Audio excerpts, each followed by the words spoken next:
نحمده ونستعينه ونستغفره ونعوذ بالله من شرور أنفسنا ومن سيئات أعمالنا من يهده الله فلا مضل له ومن يضلل فلا هادي له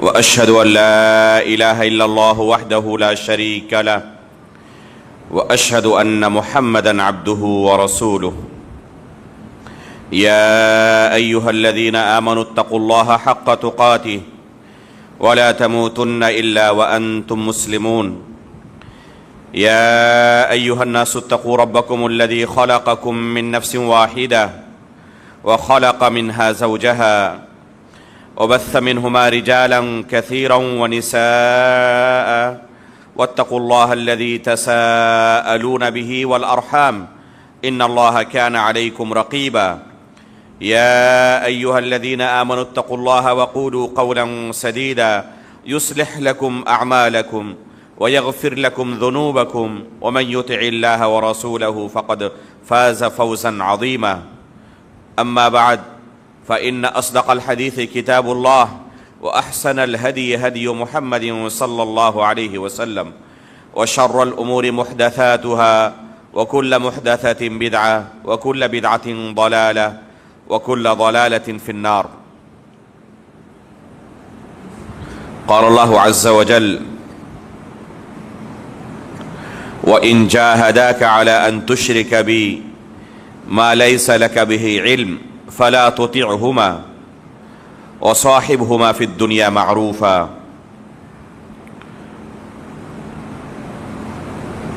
وعن سفيان بن عبد الله الثقفي رضي الله عنه قال قلت يا رسول الله قل لي في الإسلام قولا لا أسأل عنه أحدا بعدك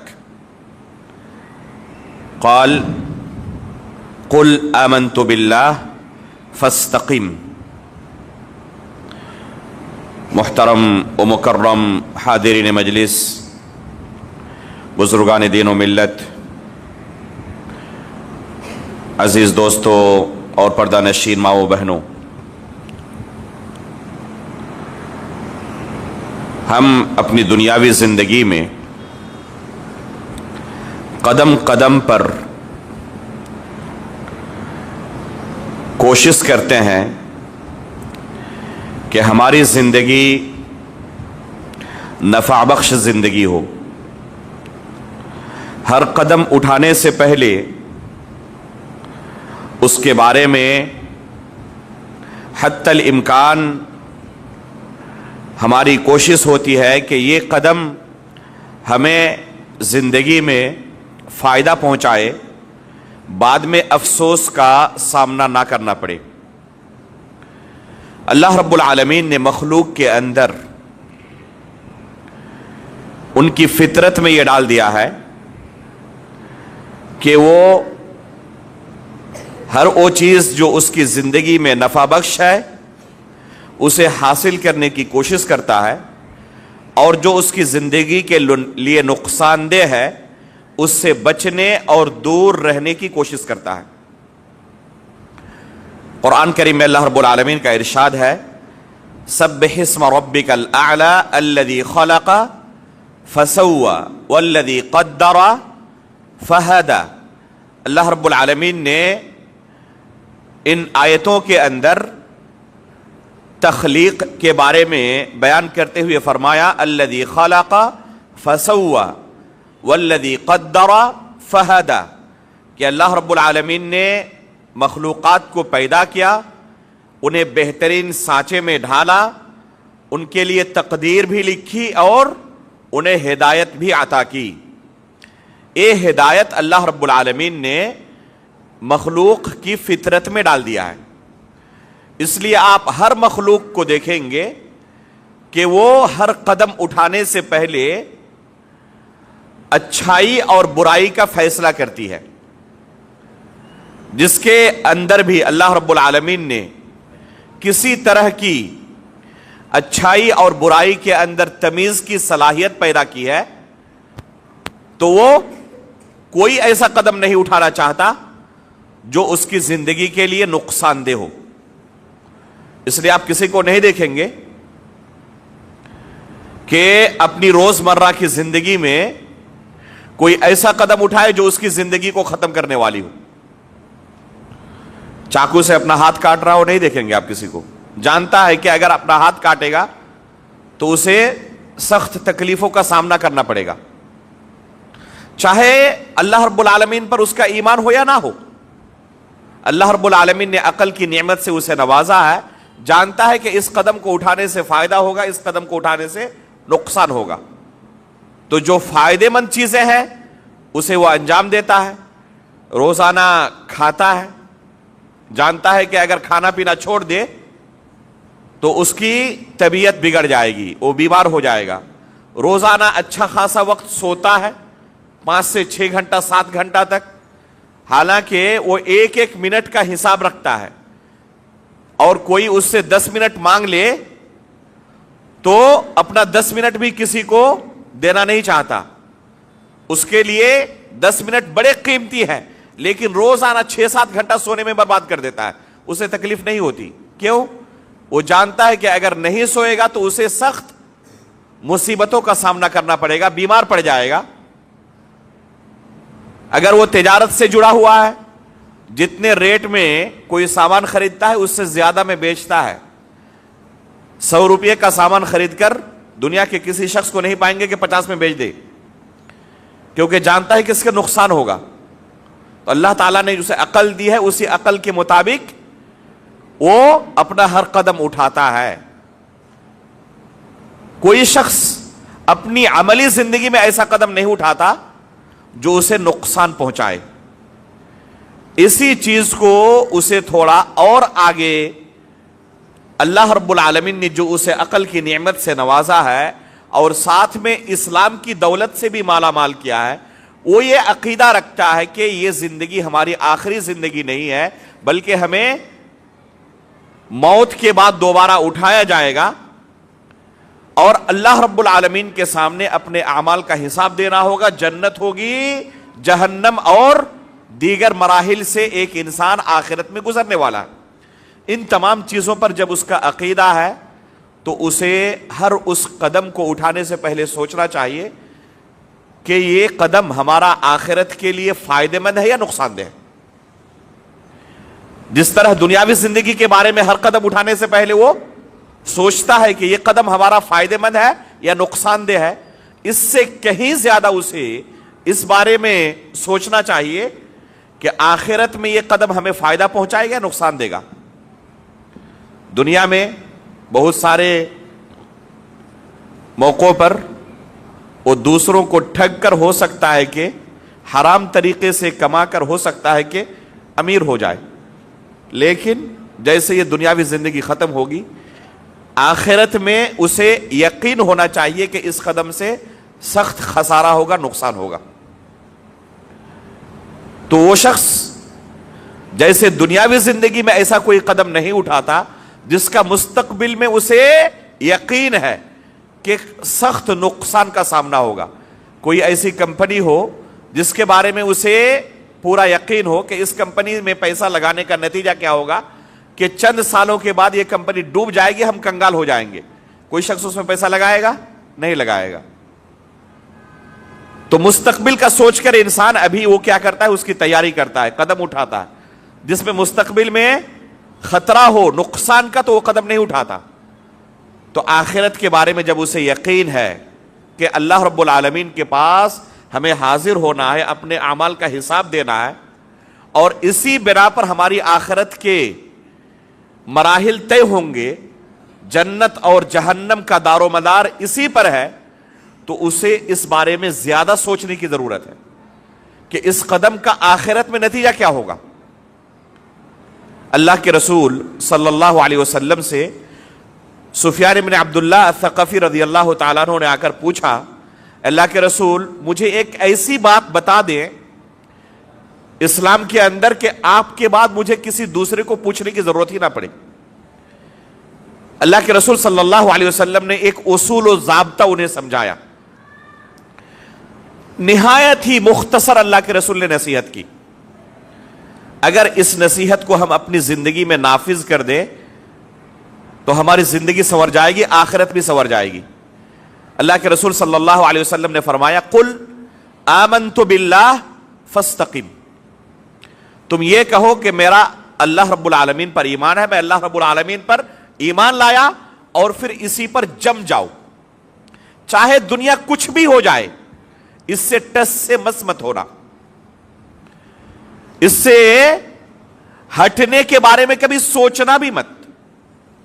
تو اللہ کے رسول نے دو چیزوں کی نصیحت کی۔ پہلی نصیحت کس چیز کی؟ قل آمنت باللہ، کہو کہ میں اللہ رب العالمین پر ایمان لایا ہوں۔ تو یہ پہلی نصیحت ہے کہ انسان اللہ رب العالمین پر ایمان لائے، کیونکہ اگر اس کی زندگی میں ایمان نہیں تو کسی طرح کا کوئی خیر نہیں،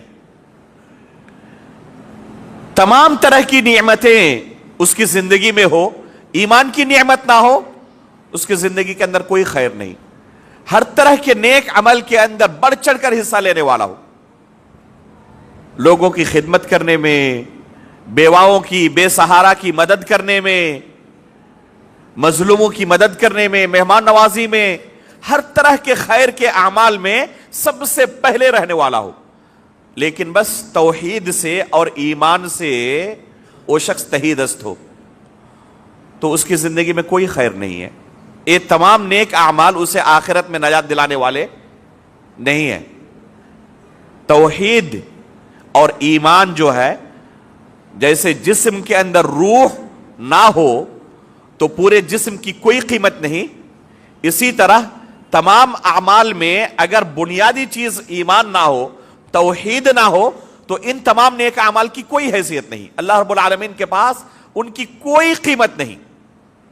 تو اللہ کے رسول نے پہلی نصیحت یہ کی کہ تمہیں اللہ رب العالمین پر ایمان لانا ہوگا۔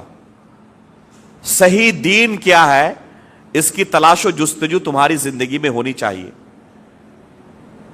پہلے اللہ رب العالمین پر ایمان لے آؤ،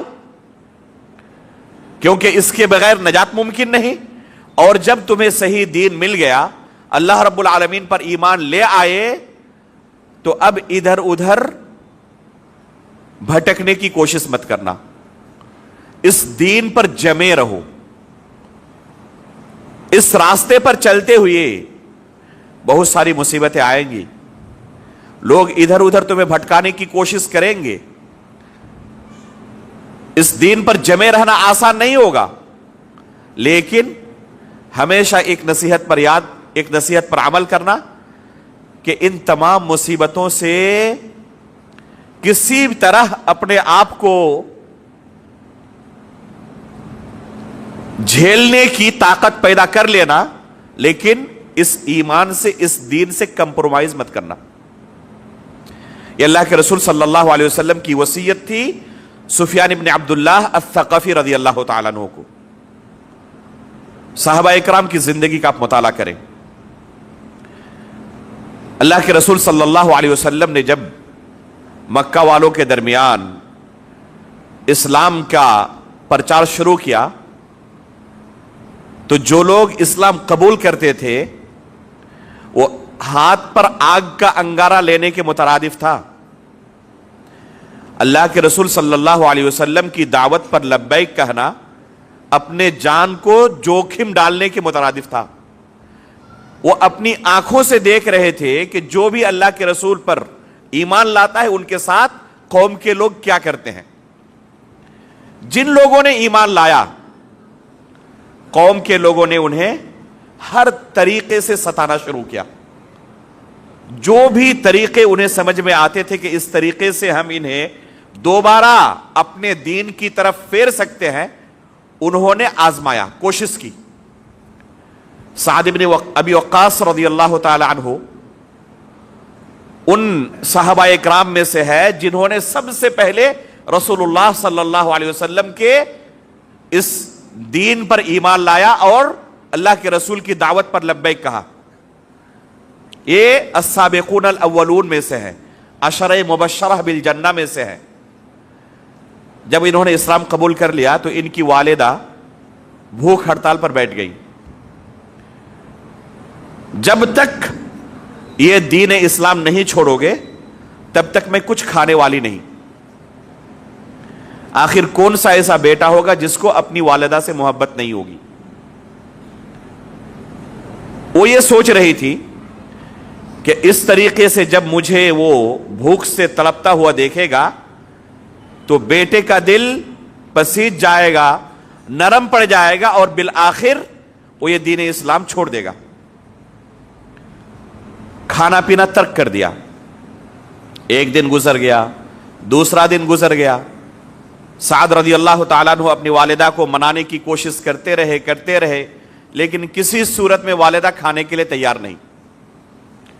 تب سعد رضی اللہ تعالیٰ عنہ نے کہا کہ اماں جان، شاید آپ یہ سوچ رہی ہے کہ آپ کی اس طرح کی حرکت کی وجہ سے میں اپنے دین و ایمان سے کمپرومائز کرنے والا ہوں، یہ دین چھوڑ سکتا ہوں جو دین میں نے قبول کر لیا ہے، تو یہ آپ کی بہت بڑی غلط فہمی ہے۔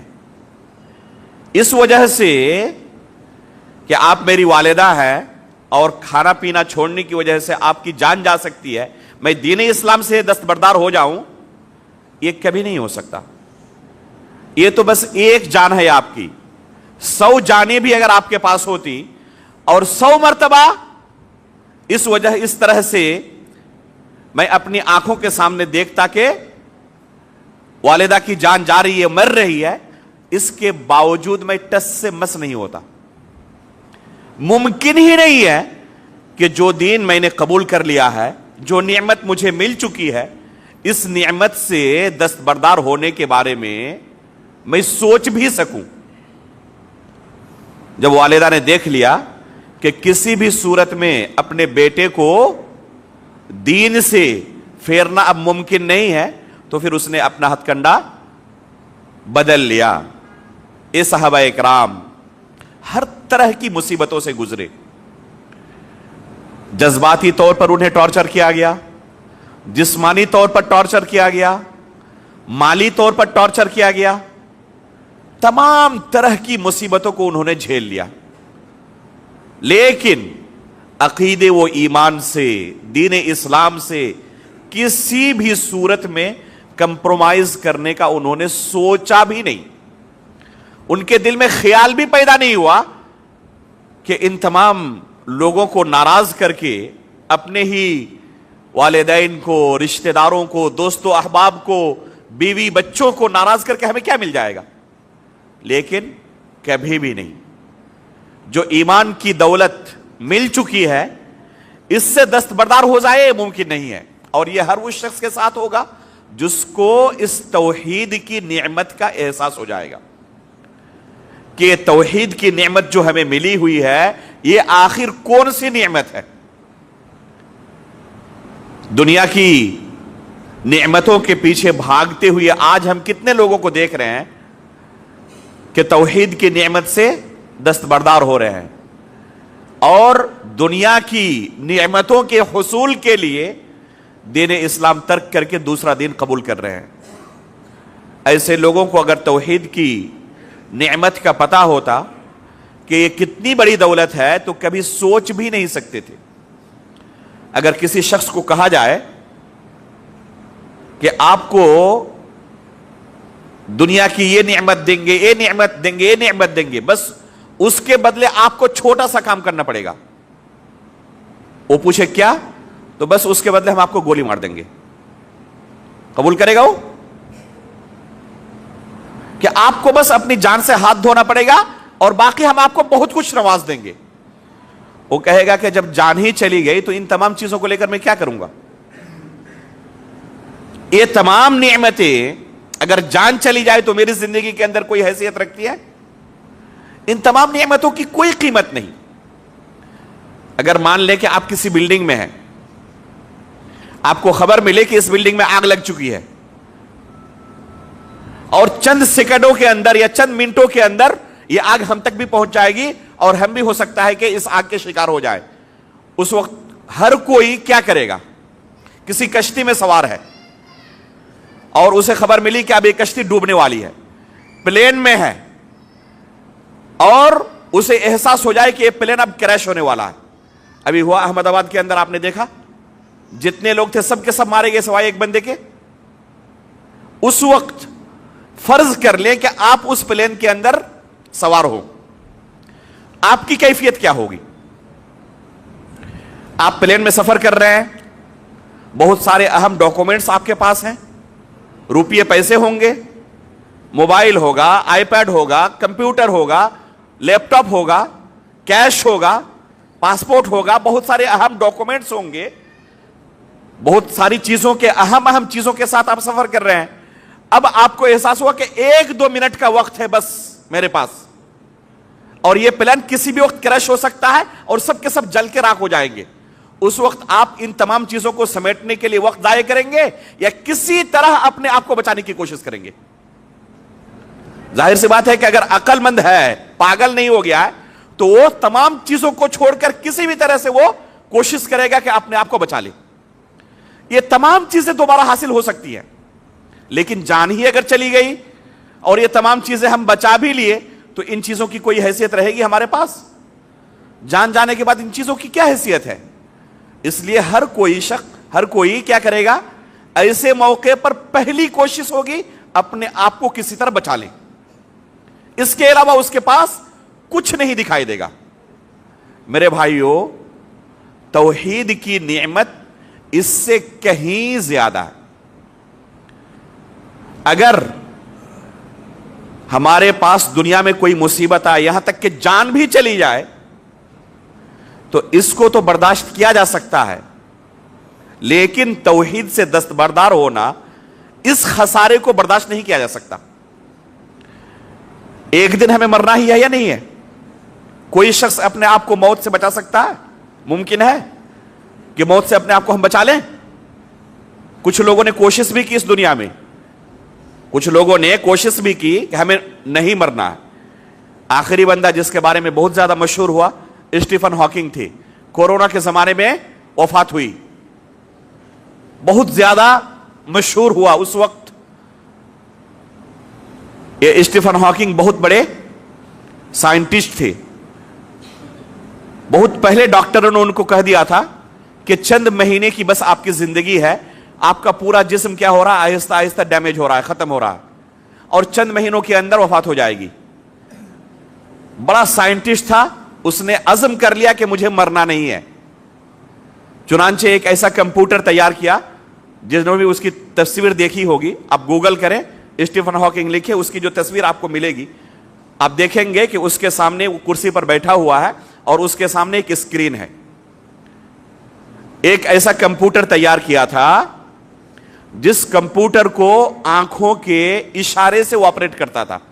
پورا جسم شل پڑ چکا تھا, وہ کچھ نہیں کر پاتا, آنکھوں کے اشارے سے اس کمپیوٹر کو آپریٹ کرتا اور اپنی زندگی آگے بڑھا رہا تھا. اسے یہ گمان تھا کہ میں ایسی چیز ایجاد کر چکا ہوں کہ میں مروں گا نہیں, یہ کمپیوٹر مجھے ہمیشہ زندہ رکھے گا. لیکن بالآخر دنیا نے دیکھا کہ وہ بھی اس دنیا سے رخصت ہوا. حالانکہ اس طریقے سے ایک لمبی مدت تک زندگی ملی, لیکن بالآخر مرنا پڑا. بہت لوگوں نے کوشش کر لی کہ اس دنیا میں ہمیشہ رہیں, لیکن اللہ رب العالمین کا یہ نظام ہے, اس کی سنت ہے کہ یہاں پر ہمیشہ کوئی نہیں رہ سکتا, اس دنیا سے اسے جانا پڑے گا. تو مرنا تو ہے ہی, اب اس کے بعد کی جو زندگی ہے وہ کبھی ختم نہیں ہونے والی ہے. اب اس زندگی کو ہم تباہ و برباد کر دیں ان چند لبھاونی چیزوں کی وجہ سے, تو یہ عقل مندی نہیں ہوگی, یہ بیوقوفانہ عمل ہوگا.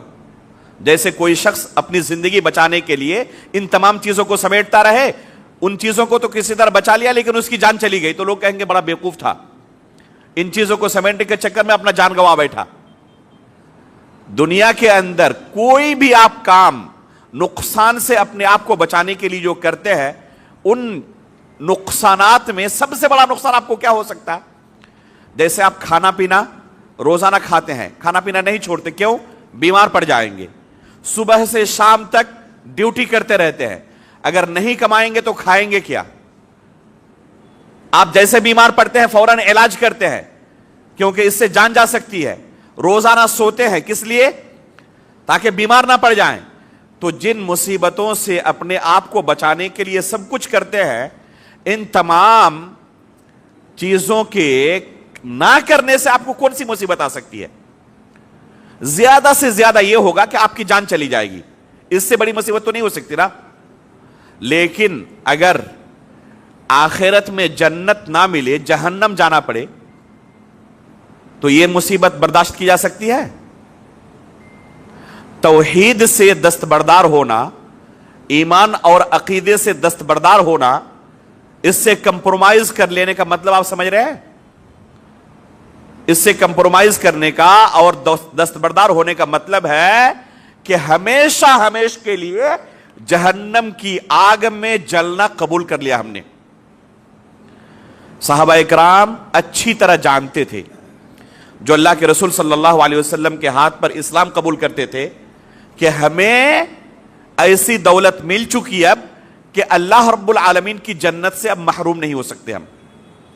مرنا یقینی ہے، مرنے کے بعد دوبارہ اٹھایا جانا بھی یقینی ہے، جنت اور جہنم یقینی ہے، اور وہ زندگی ختم نہیں ہونے والی ہے۔ اگر توحید کی دعوت ہمیں مل چکی ہے، کلمہ لا الہ الا اللہ کا اقرار ہم نے کر لیا ہے، یہ دین کی دولت ہمارے پاس موجود ہے، تو اتنی بڑی دولت ہے کہ اللہ رب العالمین کی جنت سے ہم اب محروم نہیں ہوں گے۔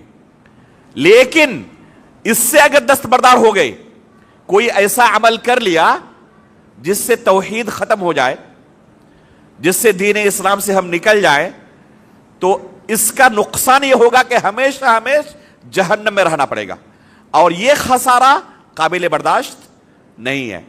اس وجہ سے جب انہیں یقین ہو گیا تو ان صحابہ کرام نے جنت کے حصول کے لیے اور جہنم سے اپنے آپ کو بچانے کے لیے ہر طرح کی مصیبتوں کو برداشت کرنا قبول کر لیا۔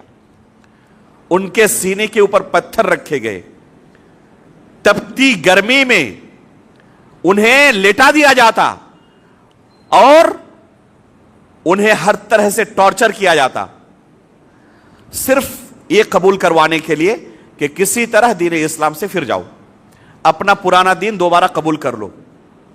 لیکن انہوں نے کسی بھی صورت میں اس دین سے کمپرومائز کرنا قبول نہیں کیا، یہاں تک کہ ان کی زندگی میں وہ مرحلہ بھی آیا، رسول اللہ صلی اللہ علیہ وسلم نے انہیں بلا کر کہا کہ آپ کے اوپر ایسی ایسی مصیبتیں آ پڑی ہیں، برداشت نہیں ہو رہا ہے آپ کی مصیبتوں کو دیکھنا، مشورہ ہے اگر ہو سکے تو یہ ملک چھوڑ دیں اور ملک حبشہ کی طرف سفر کر کے ہجرت کر کے چلے جائیں۔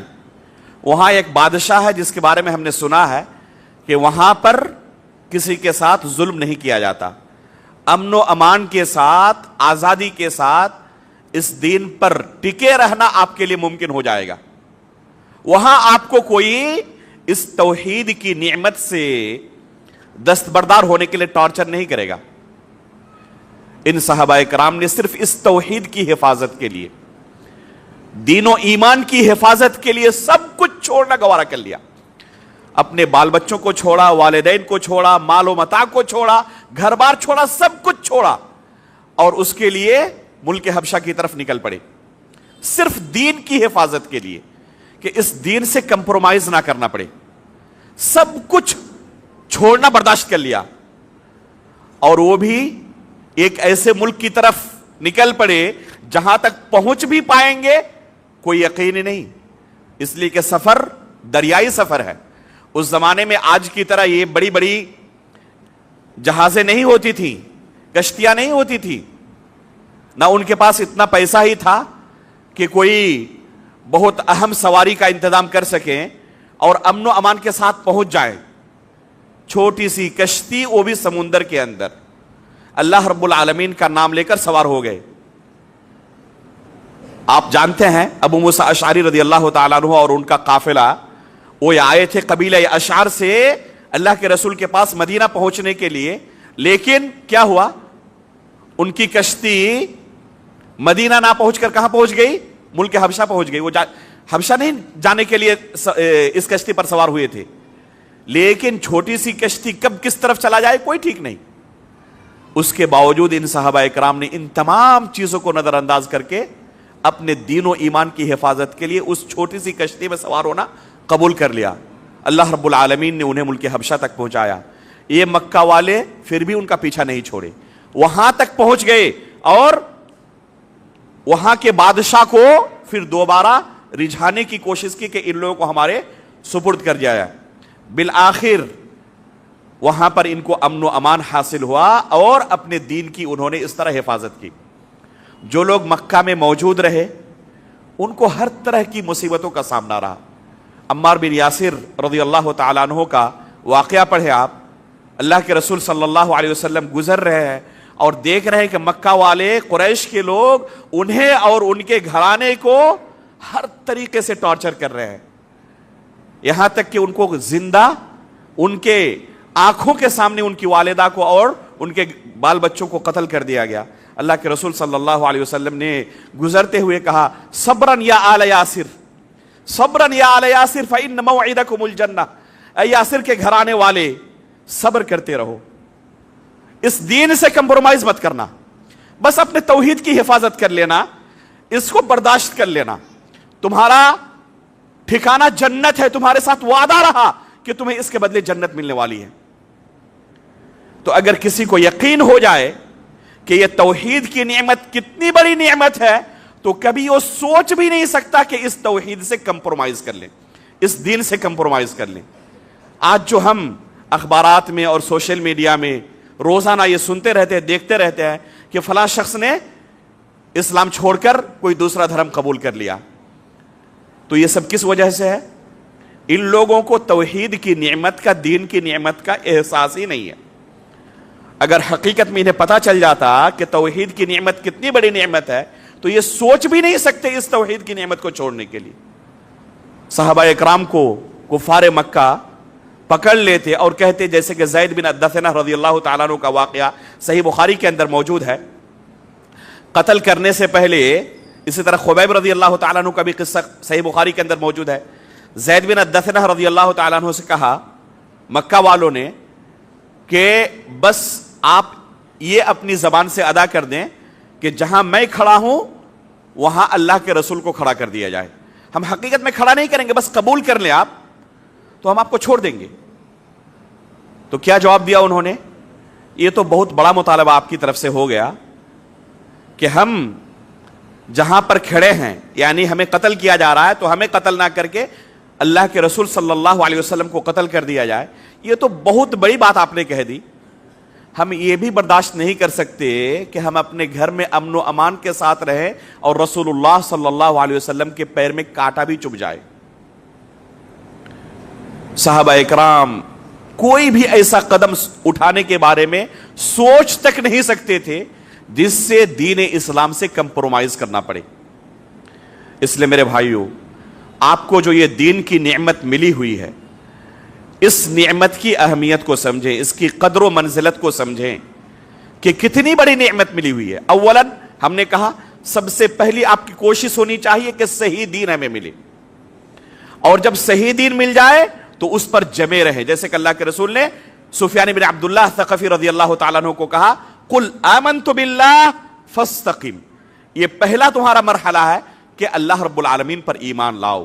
صحیح دین کیا ہے اس کی معرفت حاصل ہو، تمہیں جستجو ہو تمہارے اندر کہ جو صحیح دین ہے اس صحیح دین کو مجھے پہنچنا ہے، اور جب صحیح دین تمہیں مل جائے تو اس سے کمپرومائز کرنے کے بارے میں مت سوچنا، جمے رہنا استقامت کے ساتھ، اس سے ٹس سے مس تک مت ہونا۔ آپ سلف صالحین کی سیرت پڑھیں، آپ پائیں گے کہ بے شمار ہمارے اسلاف ایسے گزرے ہیں جن کو باطل عقیدہ قبول کروانے کے لیے دشمنوں کی طرف سے یا اہل بدعت کی طرف سے حد درجہ ٹارچر کیا گیا، لیکن جب انہیں صحیح دین مل گیا، پتا چل گیا کہ یہی وہ صحیح دین ہے جس پر عمل کر کے ہمیں جنت مل سکتی ہے، تو اس صحیح عقیدے و منہج سے، صحیح دین سے کمپرومائز کرنے کے بارے میں انہوں نے سوچا تک نہیں۔ امام احمد ابن حنبل رحمہ اللہ کا واقعہ پڑھیں۔ امام احمد ابن حنبل رحمہ اللہ کو سخت اذیتوں کا سامنا کرنا پڑا۔ کس وجہ سے؟ صرف ایک باطل اور کفریہ عقیدے کو قبول نہ کرنے کی وجہ سے۔ یہ کون سا کفریہ عقیدہ تھا؟ امام احمد ابن حنبل رحمہ اللہ کے سامنے یہ آفر پیش کیا گیا کہ آپ صرف یہ قبول کرنے کہ قرآن اللہ رب العالمین کا کلام نہیں، یہ مخلوق ہے، آپ کو چھوڑ دیا جائے گا۔ امام احمد ابن حنبل رحمہ اللہ نے کسی صورت میں اس باطل عقیدے کو قبول کرنا منظور نہیں کیا۔ یہ واقعہ آپ جانتے ہیں، اللہ رب العالمین صفت کلام سے متصف ہے۔ مصیبت ہماری یہ ہے کہ ہم صحیح دین سے واقف نہیں، اور کوئی ہمارے پاس ایک باطل اور غلط نظریہ لے کر آئے فوراً ہم اسے قبول کر لیتے ہیں۔ اس کی وجہ کیا ہے؟ علم کی کمی ہے۔ ان مسائل کے بارے میں ہم زیادہ چرچا بھی نہیں کرتے، اور صحیح دین کا چرچا نہ ہونے کی وجہ سے جب ہمارے نوجوانوں کے ہاتھوں میں یہ غلط لٹریچر آتے ہیں اور ہر طرح کے لوگوں کو سننا ہم شروع کرتے ہیں، کوئی بھی ہمارے سامنے ظاہر ہو جائے یوٹیوب پر، سوشل میڈیا پر، اس سے ہم دین سیکھنا شروع کر دیتے ہیں۔ چونکہ ہمارے پاس صحیح علم نہیں ہوتا اور کوئی بھی غلط دین ہمیں سکھائے اسی کو ہم صحیح سمجھ لیتے ہیں۔ اس لیے ہم بار بار کہتے ہیں، جیسے کہ خطبہ جمعہ کے اندر آپ سے کہا گیا کہ علم آپ دین کے بارے میں حاصل کریں۔ صحیح علم آپ کو کہاں سے ملے گا؟ جو سلفی علماء ہے ان سے آپ کو صحیح علم ملے گا۔ نہ بردر سے آپ کو صحیح علم مل سکتا ہے، اور نہ جو اہل سنت والجماعت کے عقیدے سے ہٹے ہوئے ہیں ان سے صحیح دین آپ کو مل سکتا ہے۔ جب صحیح علم آپ کے پاس رہے گا تو غلط نظریے کو قبول نہیں کریں گے۔ اہل سنت والجماعت کے عقائد میں سے ایک اہم عقیدہ یہ ہے کہ اللہ رب العالمین صفت کلام سے متصف ہے۔ اللہ رب العالمین کلام کرنے کی صفت سے، بات چیت کرنے کی صفت سے متصف ہے۔ جب چاہے اللہ رب العالمین کلام کر سکتا ہے۔ اللہ رب العالمین نے آدم علیہ السلام کو پیدا کیا، آدم علیہ السلام کے ساتھ کلام کیا اللہ رب العالمین نے۔ موسیٰ علیہ السلام کے ساتھ اللہ رب العالمین نے کلام کیا۔ اللہ کے رسول صلی اللہ علیہ وسلم کے ساتھ معراج کی رات اللہ کے رب العالمین نے کلام کیا۔ قرآن کریم اللہ رب العالمین نے نازل کیا، دوسری کتابیں نازل کی، یہ اللہ رب العالمین کا کلام ہے۔ تو اس بارے میں ہمارا عقیدہ ہونا چاہیے کہ ہمارا رب کلام کرنے کی صفت سے متصف ہے۔ کلام کسے کہتے ہیں؟ کلام کہتے ہیں جس میں دو چیزیں بنیادی طور پر پائی جائیں، ایک ہے حرف اور ایک ہے صوت، یعنی وائس، آواز۔ جیسے آپ کسی کو بلا رہے ہیں، قرآن میں اللہ رب العالمین نے موسیٰ علیہ السلام کو کیا کہا؟ فَاسْتَمِعْ لِمَا يُوحَى، جو آپ کی طرف وحی کی جا رہی ہے اسے آپ غور سے سنیں۔ تو اگر اس میں آواز نہ ہو تو سنا جا سکتا ہے؟ ممکن ہے؟ تو سنا اسی وقت جائے گا جب آواز ہوگی۔ جو بیان ہوگا وہ حرف کے بغیر اس آواز کا تصور نہیں کیا جا سکتا۔ تو کلام کے لیے بنیادی طور پر دو صفت کا ہونا ضروری ہے، اس میں حرف ہو، ورڈ ہو، لیٹرز ہو، اور کیا ہو؟ وائس ہو، آواز ہو۔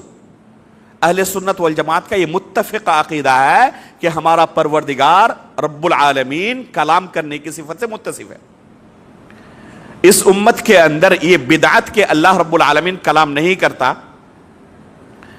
سب سے پہلے جعد بن درہم نام کے ایک بدعتی نے شروعات کی تھی اس کی، جسے اس وقت کے عراق کے جو امیر تھے خالد بن عبداللہ القصری رحمہ اللہ، انہوں نے علماء تابعین، تبع تابعین کے مشورے سے، جو اس وقت کے کبار علماء تھے، ان کے مشورے سے حجت قائم کرنے کے بعد اس شخص کو قتل کرنے کا فیصلہ کیا کہ اس کی جو بدعت ہے، یہ بدعت، اس کی سزا یہ ہے کہ اسے قتل کیا جائے لوگوں کے سامنے۔ اور عید کے دن، عید کا خطبہ دینے کے بعد مجمع عام میں اس شخص کو قتل کیا۔ اس بدعت کو اس سے جہم بن صفوان نامی بدعتی نے قبول کیا اور لوگوں کے درمیان پرچار کرنا شروع کیا کہ اللہ رب العالمین کلام کرنے کی صفت سے متصف نہیں۔ فرقہ جہمیہ نام کا ایک گمراہ فرقہ ہے، جو اللہ رب العالمین کی صفات کا انکار کرتا ہے، اللہ رب العالمین کی صفات کو مانتا نہیں ہے۔ ہمارا رب بے شمار صفات سے متصف ہے۔ قرآن کریم کے اندر اللہ رب العالمین نے اپنے بارے میں بے شمار صفات کا تذکرہ کیا ہے۔ رسول اللہ صلی اللہ علیہ وسلم نے اللہ رب العالمین کے بارے میں بے شمار صفات کا تذکرہ کیا ہے۔ میری ایک چھوٹی سی کتاب ہے اعتقاد اہل السنت والجماعہ فی الایمان باللہ تعالی، اس کی میں نے شرح کی تھی، بعض احباب آپ کے یہاں سے گئے بھی تھے اورنگ آباد میں۔ ایک دن بھر کا پروگرام تھا جس میں شرح کی گئی تھی، ابھی تک شاید انہوں نے اپلوڈ نہیں کیا اس ویڈیو کو۔ اس ویڈیو کو سنیں اور اللہ رب العالمین کو پہچانیں کہ ہمارا رب کن صفات سے متصف ہے۔ ان صفات میں سے ایک صفت ہے کلام کرنے کی صفت، کہ اللہ رب العالمین کلام کرتا ہے، اور قرآن مجید اللہ رب العالمین کا کیا ہے؟ کلام ہے۔ اللہ رب العالمین کلام کرنے کی صفت سے متصف ہے۔ یہ اللہ رب العالمین کا مخلوق، اللہ رب العالمین کی مخلوق نہیں ہے۔ اگر کوئی قرآن کریم کو مخلوق کہے تو یہ کفریہ عقیدہ ہے۔ جہم بن صفوان، جس کی طرف یہ فرقہ جہمیہ منسوب ہے نا، اس نے اس باطل عقیدے کا پرچار کرنا شروع کیا کہ قرآن اللہ رب العالمین کا کلام نہیں بلکہ اس کی مخلوقات میں سے ایک مخلوق ہے، اور اس طریقے سے اس کو شہرت دی کہ بے شمار لوگ اس کے دامے فریب میں پھنس گئے اور اس باطل عقیدے کو قبول کر لیا۔ بدعت کے اندر ایک عجیب سی اللہ رب العالمین نے کشش رکھی ہے۔ ایک باطل سے باطل نظریہ لے کر کوئی اٹھے تو اب دیکھیں گے اس کے پیچھے بہت سارے لوگ چلنے لگے ہیں۔ یہاں تک کہ مرزا غلام احمد قادیانی، اس نے کیا نظریہ لے کر لوگوں کے سامنے پیش کیا کہ میں آخری نبی ہوں، میں بھی اللہ رب العالمین کی طرف سے ایک نبی ہوں، مجھے بھی نبوت ملی ہے۔ اس کے باوجود بہت سارے لوگ اس کے پیچھے چلنے لگے، حالانکہ یہ اتنا باطل نظریہ ہے کہ ایک مسلمان سے توقع نہیں کی جا سکتی کہ اس جیسی بدعت کو بھی وہ قبول کر لے۔ لیکن بہت سارے لوگ ہوتے ہیں جو دین و ایمان سے واقف نہیں ہوتے، اپنے صحیح مذہب سے واقف نہیں ہوتے، اور کوئی نبوت کا بھی دعویٰ کرنے لگے تو اس کے پیچھے بھی بہت سارے لوگ چلنے لگتے ہیں۔